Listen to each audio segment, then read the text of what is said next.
এক দেশে ছিল এক দৈত্যকার বিড়াল, নাম তার ভোলানাথ।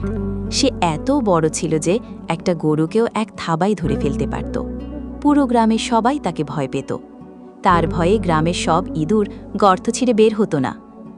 একদিন এক ছোট ইঁদুর নাম টিকলি বলল, ভয় লুকিয়ে থাকলে তো সারা জীবন গর্তেই কাটবে, আমি কিছু একটা করব। বুদ্ধি করে এক ছোট্ট ঘণ্টা নিয়ে রাতের বেলা বিড়ালের গলায় পরিয়ে দিল। সকালে বিড়াল যখন হাঁটছিল, ঘণ্টার আওয়াজে সবাই আগেই বুঝে নিল যে ভোলানাথ আসছে। এভাবে গ্রামের ইঁদুরেরা আবার স্বাভাবিকভাবে চলাফেরা করতে লাগল। ভোলানাথ বুঝল, ভয় দেখিয়ে নয়, ভালোবেসেই বন্ধুত্ব হয়। শেষে বিড়াল আর ইঁদুর বন্ধু হয়ে গেল।